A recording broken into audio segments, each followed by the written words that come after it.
¿Qué sucede cuando en un mundo que se aleja rápidamente de su creador, la voz de Dios decide silenciar el ruido ensordecedor de la corrupción y llamar a un solo hombre por su nombre? ¿Qué sucede en el alma de alguien que es elegido para caminar contra la corriente de una humanidad que ya no busca el cielo, sino que se hunde en la tierra? Bienvenidos al canal de Caminos Cristianos. Si este viaje te toca el corazón, te invitamos a dejar tu comentario, like y suscribirte para que no te pierdas los profundos misterios que juntos desentrañaremos. La historia que contamos hoy no es de reyes ni de imperios, sino de un tiempo en que el recuerdo del Edén se estaba convirtiendo en una leyenda lejana y el corazón del hombre en una tierra cada vez más endurecida.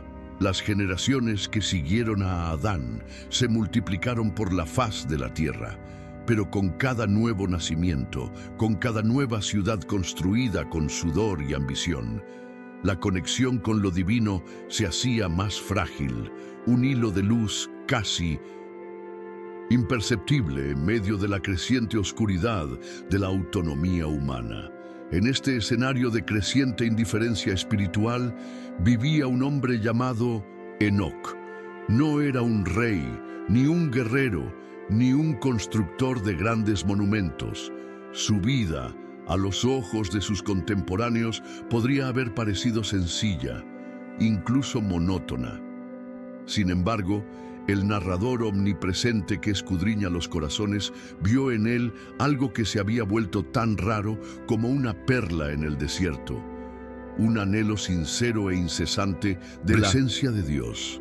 Mientras otros trabajaban los campos pensando solo en la cosecha, Enoc araba la tierra con sus manos, pero su espíritu hablaba al Creador. Mientras otros se reunían alrededor de fogatas para contar historias de conquistas mundanas, Enoc buscó el silencio de las colinas al anochecer, no para escapar de los hombres, sino para acercarse a la única voz que podía llenar el vacío de su alma. Él no practicaba una religión de rituales vacíos. Vivía en comunión, un caminar cotidiano y consciente con una presencia que muchos ya ni siquiera recordaban cómo invocar. Fue en una de esas noches, mientras el mundo dormía bajo un manto de estrellas aparentemente indiferentes, que la realidad de Enoc se hizo añicos irrevocablemente. No hubo truenos ni terremotos, sino una quietud tan profunda que el tiempo mismo parecía contener la respiración. Entonces, desde el cenit, una luz que no pertenecía al cielo nocturno comenzó a descender. No era la fría luz de la luna, ni el resplandor lejano de una estrella. Era una luz viva y consciente, una cascada de pura gloria que no solo iluminaba, sino que también escudriñaba. Aterrizó sobre el lugar donde Enoc estaba arrodillado, no en oración formal, sino en su estado habitual de ser. La voz que siguió no entró en sus oídos, sino que resonó directamente en su espíritu, un sonido que era a la vez la creación y el fin de todas las cosas, pronunciando su nombre, Enoc. En ese instante comprendió la inutilidad de toda ambición humana y la abrumadora santidad de aquel que lo llamó. Su cuerpo no temblaba de miedo carnal, sino de un temor tan absoluto que lo despojó de todo excepto de la certeza de que estaba en presencia de su Creador. Apenas hubo asimilado la magnitud de aquella presencia cuando la luz se condensó ante él, tomando la forma de un ser cuya apariencia era la de un rayo y cuyas vestiduras eran más blancas que la nieve. Era un ángel del Señor, un mensajero enviado desde las cortes celestiales, y su rostro mostraba la autoridad y la tristeza de quien conoce los secretos del universo. El ángel no habló con la misma voz que había llamado a Enoc, pero sus palabras tenían el mismo peso divino. Le reveló a Enoc el propósito de ese llamado: sería llevado más allá del velo de la existencia mortal, para presenciar con sus propios ojos el orden perfecto de los cielos y la anatomía de la corrupción que envenenaba la tierra. Él vería los misterios guardados desde la fundación del mundo y la raíz del mal que florecía entre los hombres. El ángel dejó claro que este conocimiento no sería un honor, sino una carga. Sería una verdad que lo aislaría y que sería violentamente rechazada por aquellos a quienes debía advertir. Ante esa revelación se instaló un pesado silencio, un vacío donde el destino de Enoc pendía de un hilo.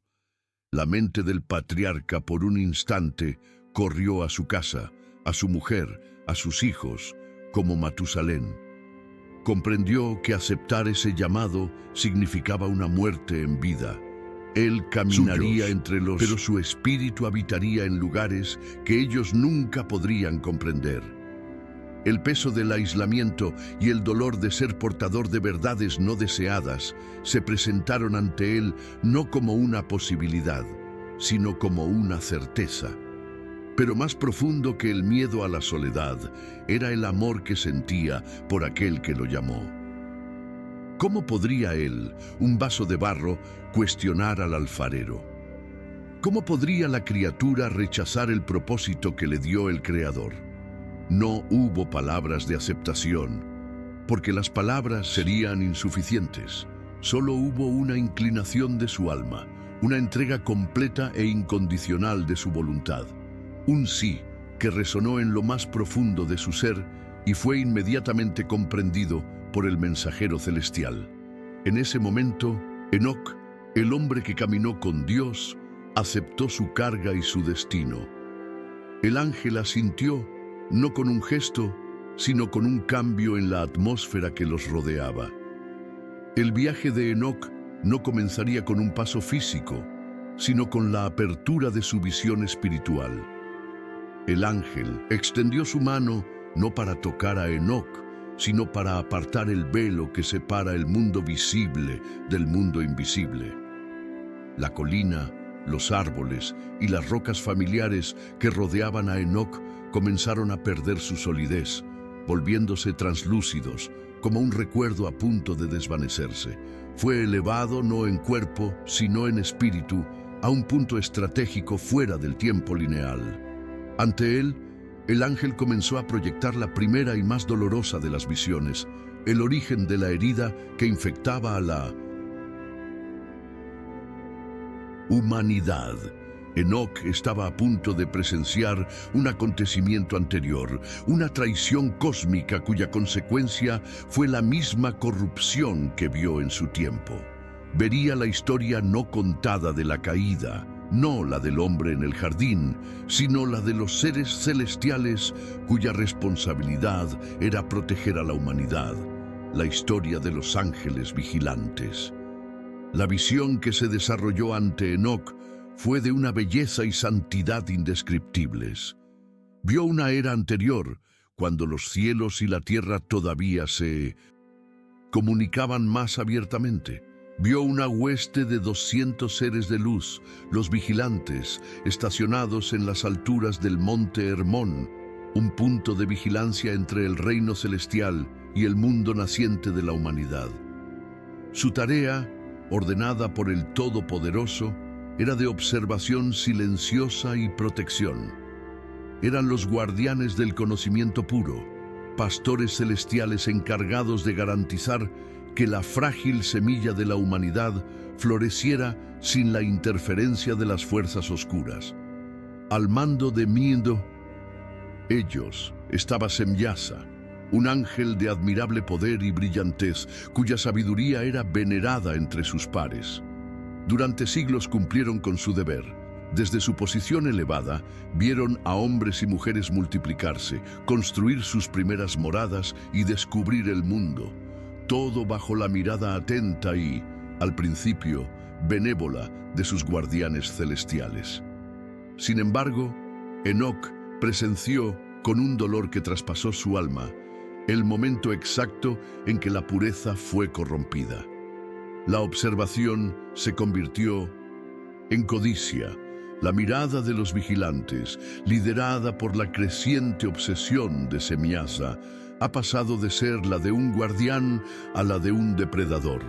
Ya no veían a la humanidad como una creación que debía protegerse, sino que las hijas de los hombres se convirtieron en objeto de un deseo impío, un anhelo por la experiencia de la carne, la mortalidad y la unión que les estaba expresamente prohibido por la ley divina.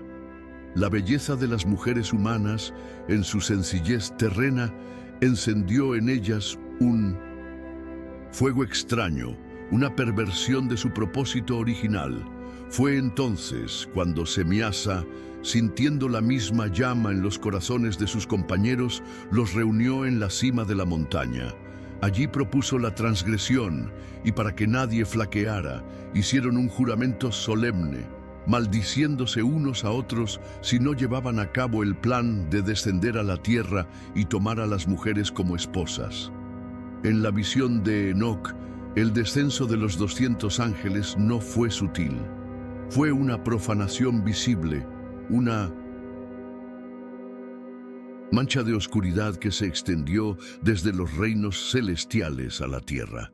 Abandonaron su puesto sagrado y, valiéndose de su poder y de su gloriosa apariencia, no tuvieron dificultad en tomar a las mujeres que codiciaban. Lo que siguió, sin embargo, fue una traición aún más profunda a su antigua vocación. Para sellar su unión y justificar su presencia, comenzaron a revelar secretos que Dios había ocultado deliberadamente a la humanidad. Uno de ellos, llamado Azazel, enseñó a los hombres el arte de trabajar el metal, no para crear arados, sino espadas, cuchillos y escudos, introduciendo la guerra organizada y el derramamiento de sangre a gran escala. Otros revelaron los misterios de las hierbas para la brujería, el significado de las estrellas para la adivinación y las artes de los encantamientos para manipular a otros. No estaban elevando la humanidad, la estaban armando con las herramientas de su propia destrucción, acelerando la corrupción moral a un ritmo que la frágil sociedad humana no podía soportar. De esta unión impía entre lo celestial y lo terrenal nació algo nuevo y terrible. Enoc observó con horror cómo las mujeres humanas daban a luz a niños que no se parecían a los hijos de Adán.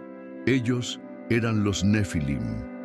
Desde su nacimiento, su naturaleza era evidente. Eran gigantes de estatura colosal, cuyo hambre era tan grande como su forma física. Su apetito era insaciable, una representación física de la lujuria antinatural de sus padres. En los primeros años consumían el trabajo de los hombres, el ganado y los cultivos, agotando rápidamente los recursos de cada aldea y comunidad que infestaban. Eran una plaga viviente, una carga que la tierra no estaba diseñada para soportar. Su existencia era una anomalía, una violación del orden de la creación, y en sus ojos no había luz de razón ni de alma, solo un vacío hambriento, un pozo sin fondo de necesidad que pronto se convertiría en una nueva y más aterradora fuente de alimento. La visión de Enoc entonces se hundió en un abismo de puro terror. Vio el momento en que el hambre de los Nefilim, ya no saciada por granos ni animales, se volvió contra sus propios creadores. Los gigantes comenzaron a cazar y devorar hombres, mujeres y niños. La violencia se intensificó hasta un nivel inimaginable, donde la ley era la fuerza y la supervivencia era una esperanza cada vez más escasa. El mundo se convirtió en un altar de sacrificios, donde se derramaba sangre humana no en un ritual, sino a través del hambre brutal de las criaturas que caminaban entre ellos. El grito de los oprimidos se elevó a los cielos, un lamento incesante de dolor y desesperación, pero no era solo el grito de los hombres. En la visión de Enoc, La tierra misma gemía, la tierra empapada de sangre inocente y agobiada por una maldad que no estaba en su naturaleza, clamaba por purificación.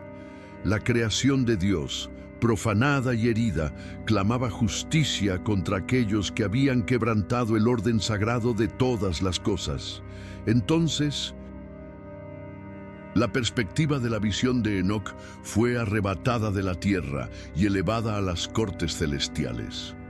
Vio el trono del Altísimo, velado por una luz inaccesible, y ante él los 4 grandes arcángeles: Miguel, el protector de Israel; Rafael, el ángel de la curación; Gabriel, el mensajero divino; y Uriel, la luz de Dios.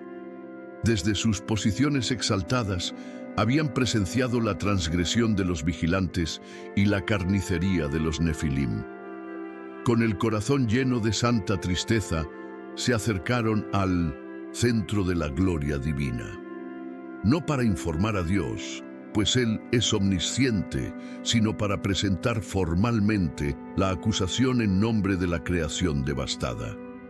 Hablaron del descenso ilegal de los vigilantes, del juramento impío en el monte Hermón, de los secretos prohibidos que se habían enseñado y de la violencia abominable que ahora consumía al mundo.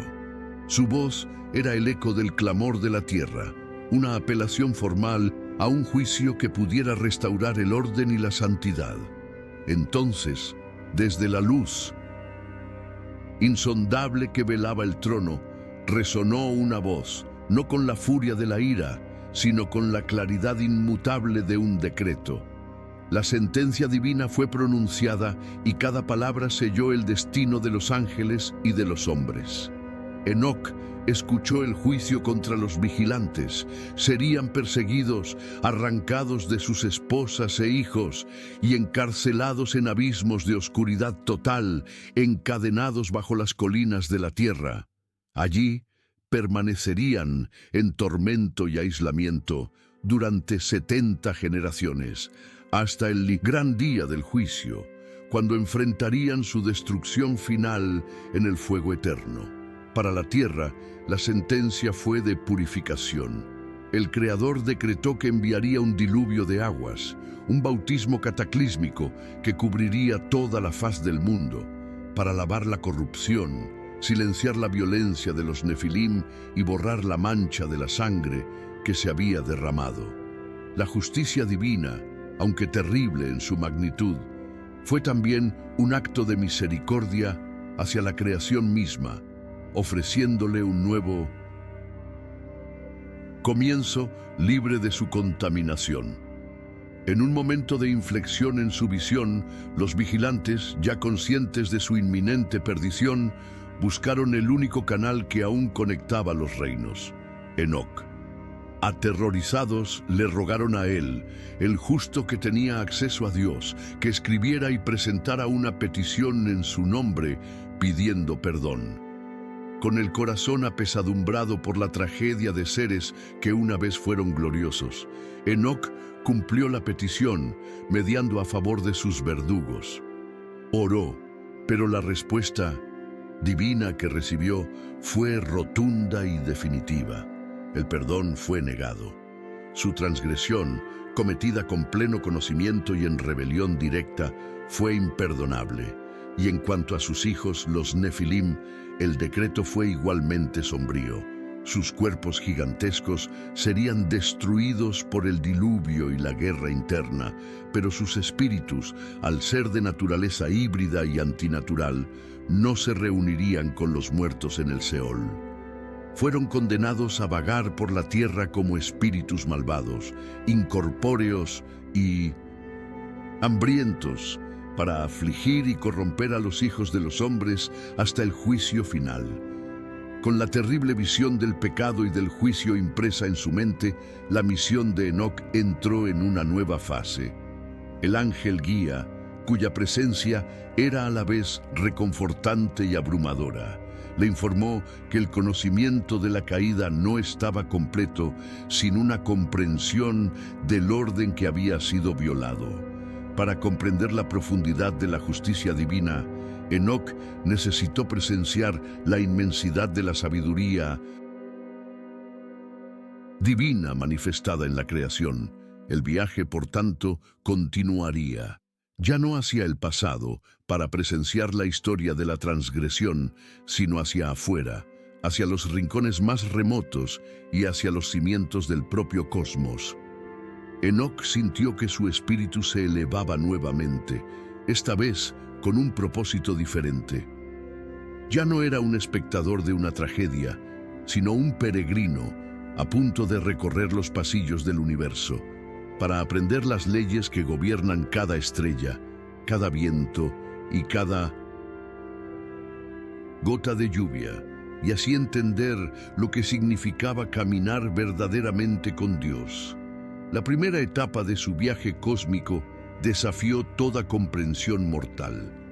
Guiado por el ángel, Enoc fue llevado hasta los límites del mundo físico, donde vio los grandes pilares que sostienen la bóveda celestial. Fue conducido a cámaras celestiales, vastos almacenes invisibles a los ojos humanos, donde se guardaban los fenómenos de la naturaleza. Vio el tesoro de los vientos, cada uno contenido en su lugar hasta ser liberado sobre la tierra. Contempló los depósitos de granizo, nieve y escarcha, y la cámara de donde salen los rayos y los truenos, cada uno obedeciendo a un orden y un tiempo preestablecidos. En un valle de oscuridad profunda y opresiva, el ángel le mostró el cumplimiento de la primera parte del juicio que había presenciado. Vio los abismos donde estaban encarcelados los vigilantes. Eran estrellas errantes, atrapadas en el fuego y la oscuridad, un testimonio eterno de las consecuencias de rebelarse contra el orden del Creador. Después de presenciar la vasta y ordenada arquitectura del universo físico, el ángel guía declaró que el viaje de Enoc lo llevaría ahora a un lugar aún más profundo y misterioso. Si la creación visible obedecía a una ley, el destino de las almas invisibles también seguía un orden preciso. Sería llevado al Seol, la morada de los muertos, el lugar donde todo espíritu humano viaja después de su último aliento, para esperar el día del gran juicio. No era el destino final, sino una antesala a la eternidad, un reino de espera donde las consecuencias de las decisiones terrenales ya empezaban a manifestarse. Enoc sintió que su espíritu descendía a las profundidades de la tierra, no a un lugar de tierra y rocas, sino a un vasto y hueco silencio, una dimensión donde el tiempo corría de manera diferente y el peso de las vidas pasadas flotaba en el aire. La grandeza del cosmos dio paso a una quietud solemne, el lugar donde la humanidad esperaba la cosecha, el final de sus semillas. Al entrar al Seol, Enoc se dio cuenta de que no era un lugar de oscuridad uniforme, sino que estaba claramente dividido, separado por abismos que las almas no podían cruzar. El ángel explicó que había 4 cámaras grandes y que allí estaban segregadas las almas según la vida que habían llevado. La primera cámara que le mostraron estaba bañada por una luz suave y serena, un lugar de paz y descanso. Allí vio los espíritus de los justos, aquellos que murieron en justicia, cuya esperanza estaba en Dios. No estaban dormidos ni inconscientes, sino alertas y en reposo, bebiendo de un manantial de agua cristalina que fluía en el centro del compartimento. Sus formas espirituales eran luminosas y una atmósfera de dulce expectativa los envolvía mientras aguardaban la promesa de la resurrección y la recompensa del árbol de la vida. Fue una prueba de que la fidelidad a Dios, incluso en la muerte, encontraba su primera recompensa en la paz. Entonces, el ángel condujo a Enoc más allá de una grieta oscura, y la paz de la primera cámara se rompió, reemplazada por una atmósfera de dolor y lamentación. Esta fue la segunda división del Seol. En él estaban los espíritus de aquellos que no habían pecado en vida, pero que fueron asesinados injustamente. No sufrían un castigo, sino una agonía de espera, y sus voces se unían en un coro incesante que se elevaba a los cielos, clamando justicia. Fueron las almas las que lloraron bajo el altar, pidiendo que la sangre de sus verdugos fuera recogida en el día de la venganza divina. Más adelante, en una tercera cámara envuelta en un crepúsculo perpetuo y sombrío, estaban las almas de la mayoría de los pecadores, aquellos que vivieron para sus propios placeres, ignorando la ley de Dios. Para ellos no había tortura activa, sino un profundo dolor de arrepentimiento y pérdida, una oscuridad donde revivían sus transgresiones en un ciclo de dolor, conscientes de la gloria que habían perdido y esperando con pavor un juicio que sabían que sería desfavorable. La cuarta y última cámara del Seol era un lugar de densa oscuridad y sufrimiento que ya era un preludio del infierno. Allí, Enoc vio las almas de los pecadores que no solo habían transgredido, sino que habían negado activamente a Dios y enseñado mentiras, burlándose de la justicia y afirmando que no habría juicio. Su sufrimiento era intenso, un dolor que los separaba completamente de cualquier esperanza o luz. La visión de Enoc, sin embargo, no terminó allí. El ángel amplió su percepción más allá del Seol y vio a lo lejos un valle de fuego y oscuridad, el lugar preparado para el castigo eterno de los ángeles rebeldes y los hombres que se convirtieron en sus seguidores. En contraste, vio un monte sagrado y glorioso donde estaba sentado un trono de gloria, y junto a él el radiante árbol de la vida, cuyo fruto sería dado a los justos después de la resurrección. Finalmente, vio un valle maldito, destinado a ser el lugar del juicio final para los reyes y hombres poderosos de la tierra que habían oprimido al pueblo de Dios. Con la profunda comprensión de la justicia divina y de la consecuencia eterna de cada acto grabada en su alma, los viajes de Enoc llegaron a su fin, pero no sus revelaciones. El ángel guía, ahora ante él en un espacio de pura visión espiritual, anunció que el conocimiento que había recibido sobre el orden de la creación y el lugar de los muertos era solo el fundamento. Ahora recibiría 3 visiones simbólicas, 3 grandes parábolas que mostrarían no la geografía del espíritu, sino el flujo mismo del tiempo y el clímax de la historia humana. No se trataría de viajes, sino de revelaciones sobre el futuro, sobre los misterios del juicio final y, lo más importante, sobre la llegada de una figura central a través de la cual se llevaría a cabo todo el juicio. Enoc preparó su mente, porque sintió que estaba a punto de contemplar los secretos más profundos del plan de Dios para la redención y el juicio. La primera parábola se desplegó ante él como un pergamino celestial. Vio las moradas de los justos y los lugares de descanso de los santos, confirmando lo que ya había presenciado.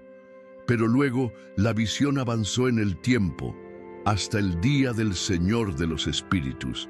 Vio una gran separación ocurrir en toda la tierra.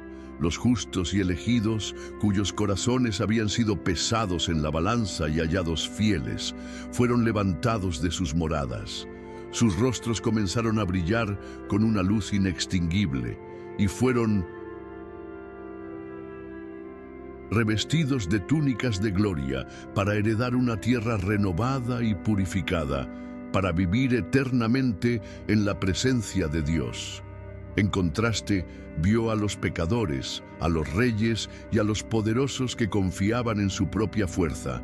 Sus rostros se llenaron de vergüenza y oscuridad mientras eran arrastrados lejos de la presencia de los justos, siendo arrojados a un abismo de oscuridad donde les esperaba el fuego y el castigo, desapareciendo para siempre del rostro de la nueva creación.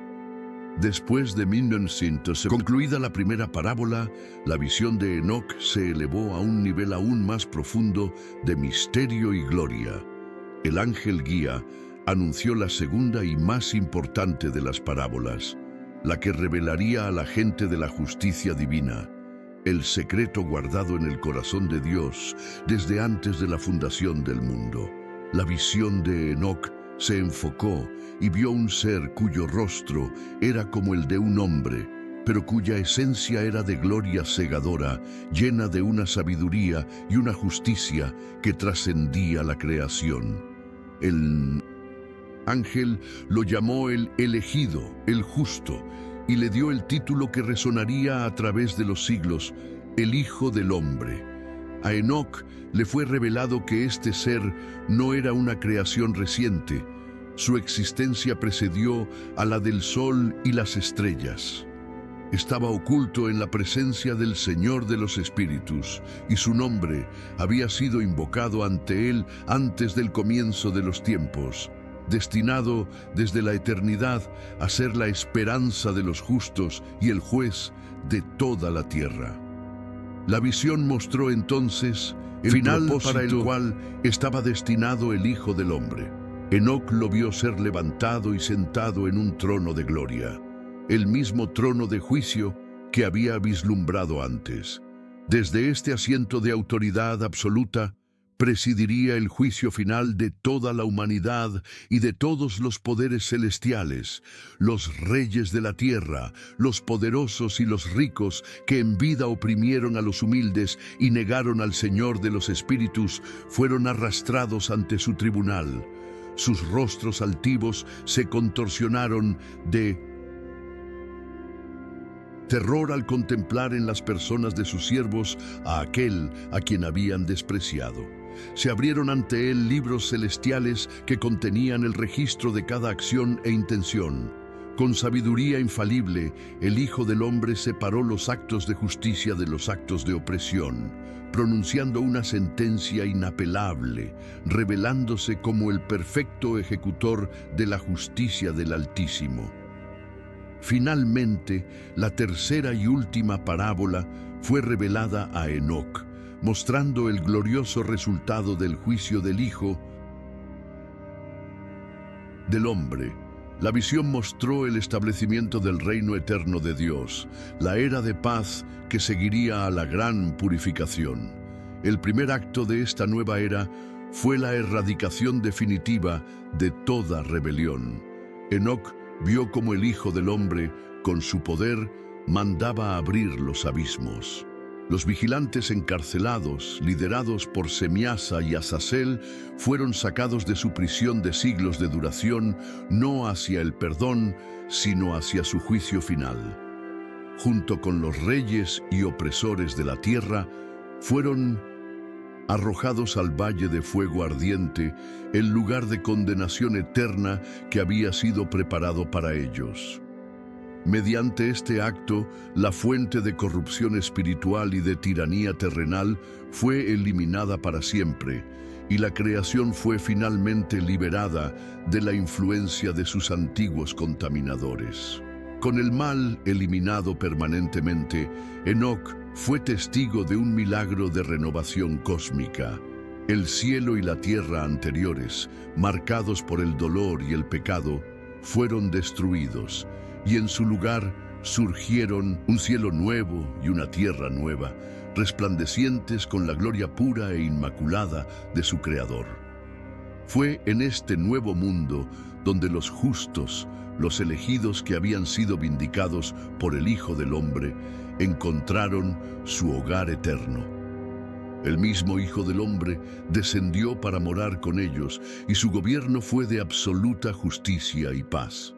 Bajo su reinado no hubo más lágrimas, no hubo más dolor, no hubo más opresión. La armonía entre Dios y la humanidad fue perfectamente restaurada, y una paz sobrepasaba todo entendimiento se extendió por todo el universo, estableciendo el reino que no tendría fin. La promesa susurrada en los corazones de los justos a lo largo de los siglos finalmente se ha cumplido en su totalidad.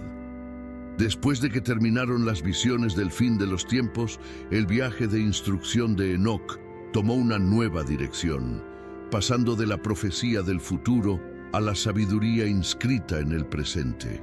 El ángel que lo guiaba, quien se reveló como Uriel, el santo ángel encargado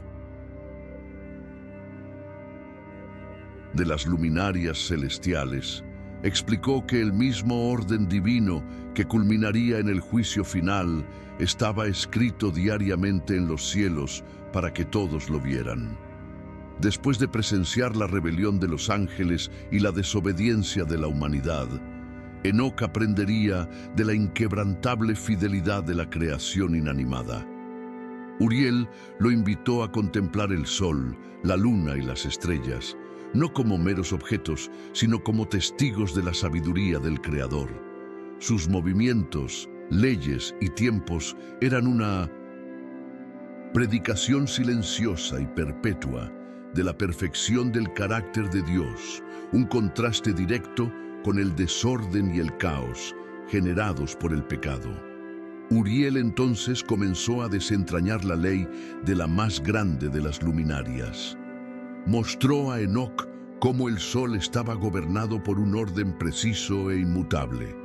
La visión reveló 6 grandes portales en el lado oriental del cielo y 6 en el oeste.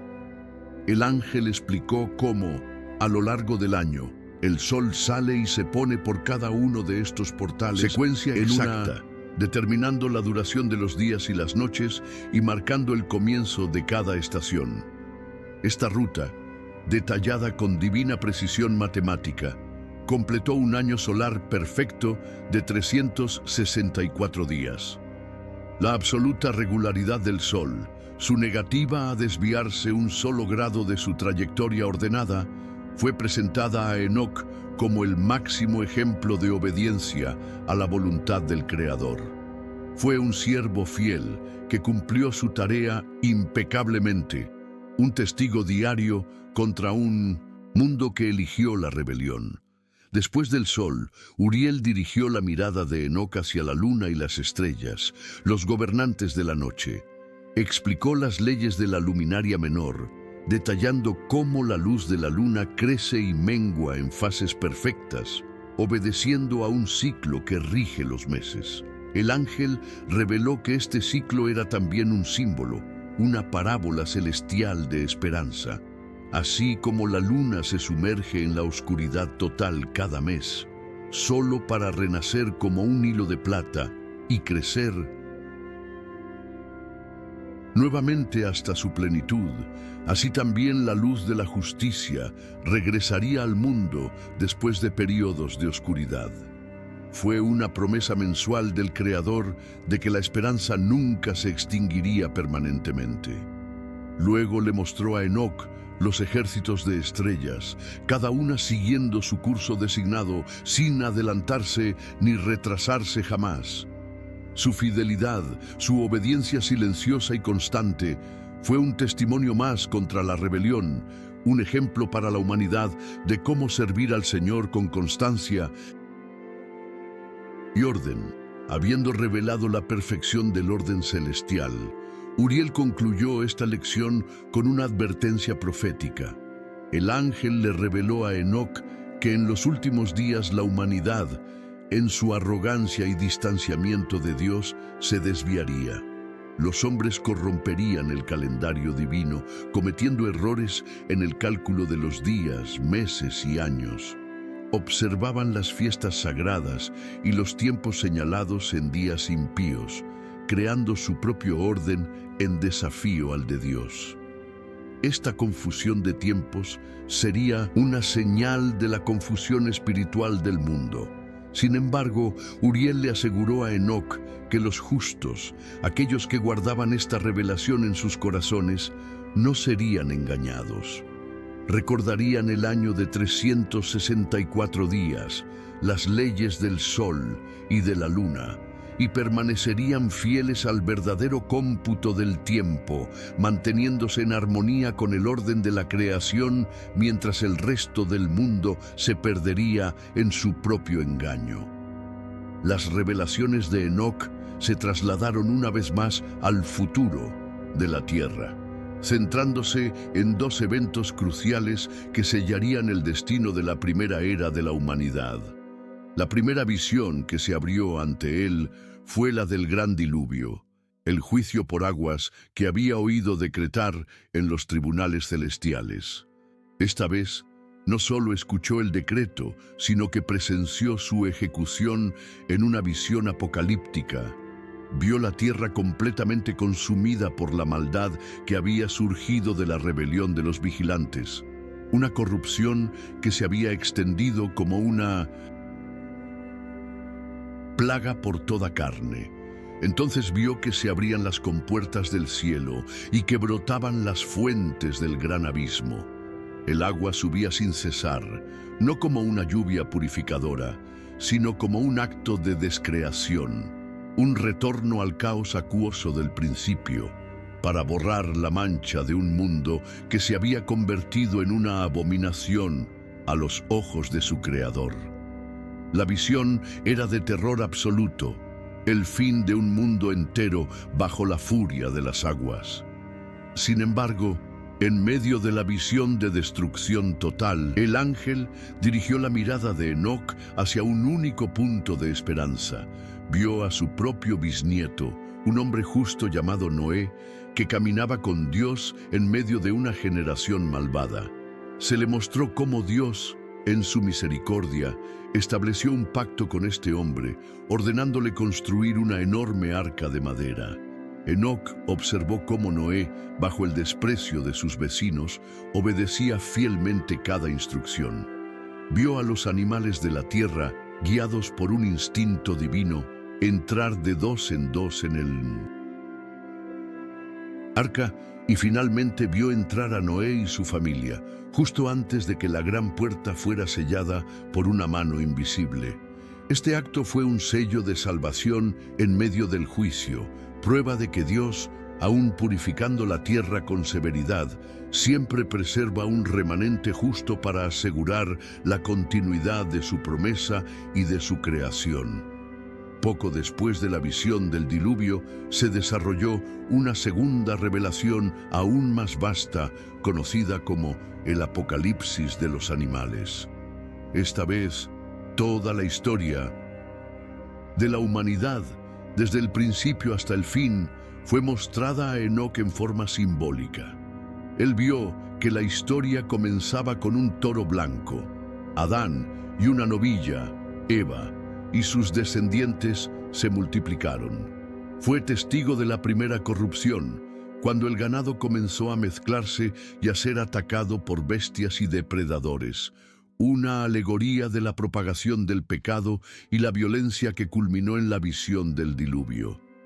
De este caos surgió un nuevo rebaño, un rebaño de ovejas blancas, el pueblo de Israel, escogidas y separadas de los demás animales. Enoc observó la larga y dolorosa historia de este rebaño, sus pruebas, su esclavitud y su liberación, comprendiendo en una sola visión panorámica todo el arco de la alianza de Dios con su pueblo elegido. La visión de las ovejas continuó, mostrando cómo eran constantemente atacadas por leones, tigres y lobos, las naciones opresoras como Egipto, Asiria y Babilonia. Entonces, en medio del rebaño, nació un cordero que se convirtió en un gran carnero con un cuerno notable, la figura mesiánica. Luchó valientemente contra los depredadores y aunque resultó herido, se levantó de nuevo con un poder abrumador para liderar la manada. La visión culminó con este carnero presidiendo un gran juicio, donde las aves rapaces y las bestias ciegas fueron juzgadas y arrojadas a un abismo de fuego. Se erigió un nuevo templo, más alto y más ancho que el anterior, y todas las ovejas supervivientes se transformaron en toros blancos, viviendo en paz eterna. Cuando se cerró esta visión completa de la historia, un profundo silencio cayó sobre la mente de Enoc. Sintió un cambio final dentro de sí mismo, la seguridad divina de que su viaje terrenal había terminado y que el momento de su partida había llegado. Sintiendo el llamado final, Enoc reunió a su familia, desde su hijo Matusalén hasta su pequeño bisnieto, Noé, en quien vio la señal de la promesa de un nuevo comienzo para el mundo. Con la autoridad de quien había recorrido los corredores del cielo y escudriñado las profundidades del Seol, les transmitió la esencia de sus revelaciones. Los exhortó a vivir con rectitud, a separarse de la creciente corrupción y a aferrarse a la esperanza del juicio venidero, describiendo claramente tanto el destino agonizante de los pecadores como la gloriosa recompensa que les espera a los justos. Mientras hablaba, una luz celestial, la misma que lo había llamado al principio de su viaje, comenzó a envolverlo. Un resplandor que no era de este mundo. Ante los ojos asombrados y reverentes de su familia, su cuerpo se volvió translúcido y los ángeles descendieron para acompañarlo. No conocía la agonía de la muerte ni el frío de la tumba.